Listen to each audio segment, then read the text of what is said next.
جی السلام علیکم ورحمۃ اللہ وبرکاتہ ولا حول ولا قوۃ الا باللہ اللہم صلی علی محمد وعلی آل محمد ربنا آتنا من لدنک رحمہ وہیئ لنا من امرنا رشدا۔ تمام بھائیوں سے بہنوں سے ریکویسٹ ہے کہ وہ جس طرح ماضی میں دعاؤں میں یاد رکھتے ہیں آپ بھی رکھیں، مستقبل میں بھی رکھیں، میں بھی آپ کو دعاؤں میں یاد رکھتا ہوں۔ الحمدللہ جتنا عرصہ میں نے قید میں گزارا آپ سب لوگوں کے لیے بہت دعائیں کیں، پوری امت کے لیے کیں، پاکستان کے لیے کیں، پورے عالم اسلام کے لیے کیں، پوری انسانیت کے لیے کیں۔ آپ لوگ بھی دعاؤں میں یاد رکھا کریں۔ 103 دن یہ میرے لیے تو 300 سال کے برابر تھے، اس حوالے سے کہ میرے جیسا ڈائنامک بندہ ایکسٹروورٹ جو مصروف رہتا ہے ہر وقت، اس کو جب اس طرح تنہائی میں وقت گزارنا پڑے تو وقت گزارنا ایک مشکل تجربہ تھا، لیکن اللہ کے ساتھ وقت گزرا، ظاہر ہے اللہ تو میرے ساتھ تھا الحمدللہ۔ یہ مشکل وقت اللہ تعالیٰ نے گزارا اور اس میں سے نکالا الحمدللہ، آپ لوگوں کو بھی اس تکلیف میں سے نکالا، میری فیملی کو بھی۔ تو میں سب کے لیے دعا کرتا تھا، تمام ٹیم ممبرز کے لیے، تمام سٹوڈنٹس کے لیے، ان کی فیملیز کے لیے، پوری امت کے لیے الحمدللہ۔ اور آپ لوگوں نے دعاؤں کے ذریعے باقی اپنی سوشل میڈیا پہ جو ایفرٹس کر کے جس طریقے سے بھی کام کیا، مجھے وقتاً فوقتاً اندر اطلاع پہنچتی رہتی تھی میرے وکیل کے تھرو، طاہر ایوبی صاحب کے، اور ساری خبر ملتی رہتی تھی۔ اللہ کا شکر ہے باہر نکل کے بھی چیزوں کا آئیڈیا ہوا ہے، اور اللہ تعالیٰ کی بڑی مہربانی ہے۔ جس طرح اللہ تعالیٰ نے سیدنا یونس علیہ السلام کو مچھلی کے پیٹ سے نکالا تھا اور پھر فرمایا کذالک ننجی المؤمنین، ہم اہل ایمان کو بھی اسی طریقے سے نجات دیں گے، تو بس وہ ساری دعائیں میں حفظ جاں بنائی ہوئی تھیں۔ سیدنا یونس علیہ السلام کی دعا، لا الہ الا انت سبحانک انی کنت من الظالمین۔ سیدنا ابراہیم علیہ السلام کی دعا، حسبنا اللہ و نعم الوکیل۔ اور اللہ کے محبوب صلی اللہ علیہ وآلہ وسلم کی دعا، یا حی یا قیوم برحمتک استغیث۔ اصحاب الکہف کی دعا، ربنا آتنا من لدنک رحمہ وہیئ لنا من امرنا رشدا۔ اور اسم اعظم لا حول ولا قوۃ الا باللہ۔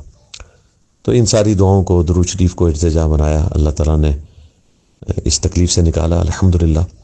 بہرحال ان مع العسر یسرا، ہر مشکل کے ساتھ آسانی جڑی ہوئی ہے، اور بڑے عرصے سے ایک کام ایک اسٹیگنیشن پوزیشن پہ تھا، اور میں کئی مہینوں سے سوچتا تھا کہ یہ اب اس کام کو اگلے نیکسٹ لیول پہ کیسے لے کے جائیں۔ تو وہ دیکھیں اللہ تعالیٰ نے ایک آزمائش کے ذریعے اس کو اس لیول پہ پہنچایا کہ شاید اگلے 50 سال میں بھی اس لیول پہ کام نہیں پہنچنا تھا۔ جس طرح اصحاب الکہف جب اٹھائے گئے تو پوری رومن امپائر مسلمان ہو چکی تھی 300 سال بعد، اس طرح میں 103 دن کے بعد جب باہر نکلا ہوں تو الحمدللہ آپ دیکھیں جس لیول کے اوپر یہ دعوت پہنچی ہے، جس ٹاپ لیول کے اوپر سوشل میڈیا کے ذریعے، باقی کے ذریعے، اور کوئی بندہ نہیں جو اس سے متاثر نہ ہوا۔ الحمدللہ اوورآل ساری ڈائنامکس ہمارے حق میں تھی، اور اللہ تعالیٰ نے اس سازش کرنے والے لوگوں کو جس طریقے سے ذلیل و خوار کیا ہے، اور مستقبل میں بھی ہوں گے، وہ آپ لوگوں کے سامنے انشاءاللہ۔ تو اب دعوت کی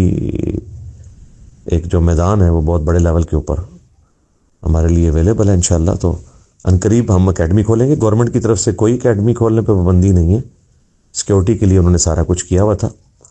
اور مقدمہ والا جو معاملہ ہے وہ ظاہر ہے ایک بہت بڑی زیادتی کا معاملہ تھا، ایف آئی آر کاٹنے والا، وہ انشاءاللہ مجھے امید تھی کہ کورٹ سے انصاف مل جائے گا۔ آپ لوگوں نے بھی ایفرٹ کی، اور شروع میں ظاہر ہے کورٹس اس طریقے سے نہیں، ہائی کورٹ سے مجھے امید تھی کہ یہ فیصلہ انشاءاللہ ہمارے حق میں ہو جائے گا، آگے بھی یہ انشاءاللہ ٹرائل میں بھی کنکلوڈ ہو جائے گا انشاءاللہ تعالی۔ لیکن ہم لوگوں نے فوکس وہی دعوت کے کام پہ کرنا ہے۔ اب آپ لوگوں کو اندازہ ہو گیا، جو میں منع کرتا تھا کہ کسی شخص کو بھی اپنے فیس کے ذریعے سامنے آنے کی ضرورت نہیں، بس یوٹیوب چینل چلائیں۔ میں نے اتنا کچھ ریکارڈ کروایا ہے کہ اگر میں آج بھی دنیا سے چلا جاؤں تو اتنا کچھ موجود ہے کہ وہ کافی ہے، اس میں کوئی مزید ویلیو ایڈیشن کی ضرورت نہیں ہے۔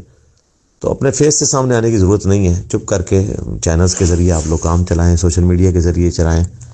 اور اب تو خیر ویسے ہی کافی حد تک فضا جو ہے وہ اس اعتبار سے خوشگوار ہے دعوت کے حوالے سے، الحمدللہ ہر لیول پہ دعوت پہنچ چکی ہوئی ہے۔ تو وہ اس لیے میں کہتا تھا کہ تاکہ اگر کوئی ڈیمیج پہنچ رہا ہے نا تو انڈیویجول میری ذات کو پہنچے۔ آج میں دنیا سے چلا جاؤں رسول اللہ کے قدموں میں صلی اللہ علیہ وآلہ وسلم، تو یہ دعوت کا کام تو چلتا رہے گا انشاءاللہ تعالی۔ اور آپ لوگوں نے بڑے اچھے طریقے سے چلایا ہے، جس طریقے سے بھی اللہ تعالیٰ آپ کو جزائے خیر دے، میں بھی دعاؤں میں یاد رکھتا ہوں۔ تو باقی یہ جو اکیڈمی کھلنے کا معاملہ ہے وہ انشاءاللہ تعالیٰ جیسے ہی ہم یہ اپنے قانونی معاملات کو سیٹل کریں گے تو انشاءاللہ اکیڈمی بھی کھولیں گے، اسی طریقے سے کام چلے گا انشاءاللہ۔ اس میں کوئی ہرڈل والا معاملہ اس اعتبار سے نہیں ہے۔ باقی جو یہ مخالفین ہیں، چند ایک لوگ اب جو آوازیں بچی، چند ایک نیگلیجیبل، ان کو بھی پتہ ہے وہ بھی جس طریقے سے شرمندہ ہیں، ان کی عوام بھی مانتی ہے کہ زیادتی والا معاملہ ہے، تو ان کو بھی اللہ تعالیٰ ہدایت دے۔ میں تو ہمیشہ فرقہ واریت کے خلاف بولتا ہوں کہ سب کے پیچھے نمازیں پڑھیں گے، سب کو چندے دیں گے اور کسی کی تکفیر نہیں کریں گے، اسی طریقے سے کو ایگزسٹ کریں گے، یہ سارے مقدمہ بازی کے کام ہم بھی کر سکتے تھے، لیکن ہمارا ہمیشہ سے یہ موقف ہے کہ ہم علمی طریقے سے معاملات کو لے کے چلیں گے بجائے ایک دوسرے کو مقدمات میں گھسیٹنے کے۔ اس کا کوئی اینڈ رزلٹ نہیں ہے۔ اب تو خیر ان کی یہ بھی چیز پٹ گئی، پوری NCCIA کی آپ سمجھ لیں انتظامیہ چینج ہو چکی ہے، اس طرح کی ایکٹیویٹیز ان میں کچھ جھول تھے تو وہ آپ نے دیکھے ہیں، وہ ہائی لائٹ ہو رہے ہیں۔ تو اب انشاءاللہ مستقبل میں اس طرح کے معاملات امید ہے کہ نہیں ہوں گے، اور اس طرح دعوت کا کام پورے پیشن کے ساتھ چلے گا، اس لیے کوئی نا امید ہونے کی ضرورت نہیں ہے، اور اسی طریقے سے آپ نے چلانا ہے۔ اور خدا نہ خواستہ ہمارے جو مخالفین ہیں ان پہ کل کو کوئی ایسا وقت آیا کہ ان پہ توہین مذہب لگی، سب سے پہلے ہم ان کے دفاع میں کھڑے ہوں گے۔ ہم بالکل نہیں چاہتے ہیں کہ کسی مسلمان پہ توہین مذہب کا معاملہ ہو۔ میں صوفیاء کی جو عبارتیں ڈسکس کرتا ہوں وہ ان کی کتابوں پہ، ان عبارتوں پہ فتویٰ لگاتا ہوں، کسی شخصیت کو میں نے کبھی بھی کافر نہیں کہا الحمدللہ، نہ مستقبل میں کہوں گا۔ ہاں جملے کے اوپر تکفیر والی بات ہوگی، اور وہ بھی ہمارے نزدیک قابل معافی ہے۔ یہ بالکل توہین مذہب کے جو قوانین کے اندر یہ کہنا کہ یہ معافی نہیں ہوتے، یہ بالکل غلط ہے۔ توہین مذہب بالکل نہیں ہونی چاہیے، اگر کسی سے ہوئی ہے مسلمان سے معافی مانگے، اللہ تعالیٰ معاف کرنے والا ہے۔ اور ہماری تو خواہش ہے کہ ان تمام قوانین میں توبہ کی شک شامل ہونی چاہیے تاکہ کسی کے ساتھ زیادتی والا معاملہ نہ ہو۔ کافی سارے لوگ اس کی زیادتی کا شکار ہوئے ہیں، اور بعض لوگ نے واقعی جینون توہین بھی کیا، وہ بھی قابل معافی ہے جب وہ معافی مانگ لیں گے۔ اور دیکھ لیں یہ سارے مولوی خود جو کچھ کرتے ہیں معافی مانگ کے، صلح کر کے تو سامنے آ جاتے ہیں۔ بھئی تم لوگوں کو نہیں سزائیں ہونی چاہیے؟ جتنے علماء ہیں، اب تو یہ قابل بھی نہیں ان کے میں ان کے نام بھی لوں، پہلے تو میں نام بھی لیتا تھا، اب ان کے ساتھ جو ہو چکی ہے ان کو میں نام لے کے تو ان کی کوئی فیم والا معاملہ میں نہیں کرنا چاہتا۔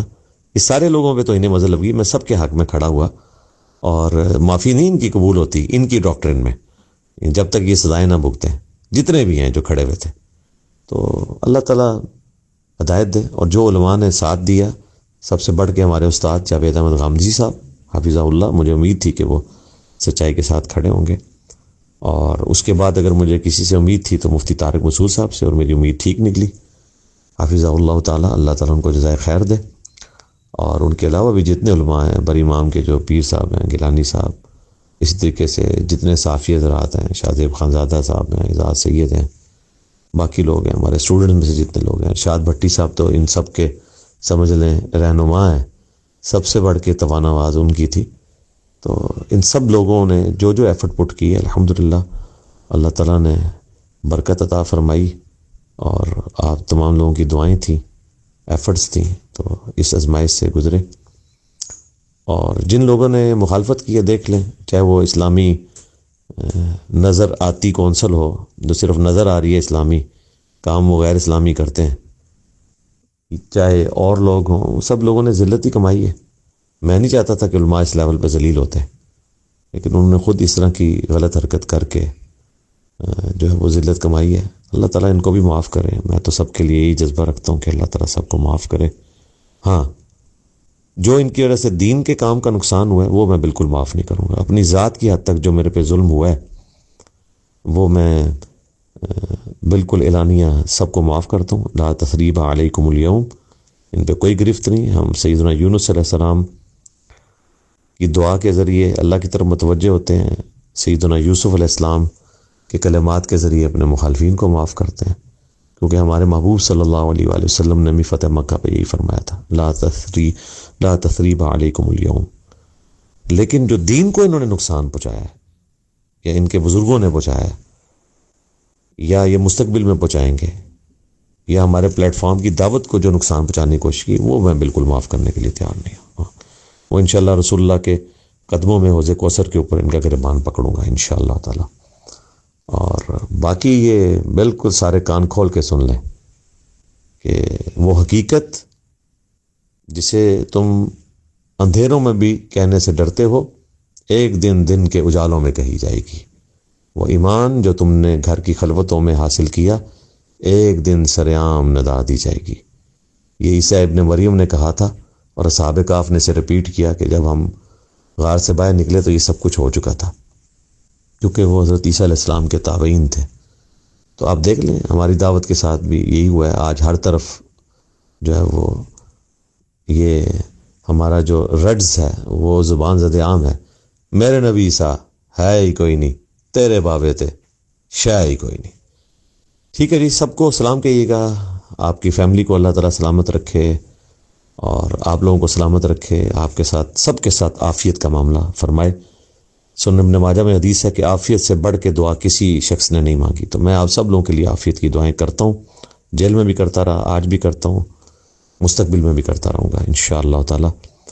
السلام علیکم ورحمۃ اللہ وبرکاتہ۔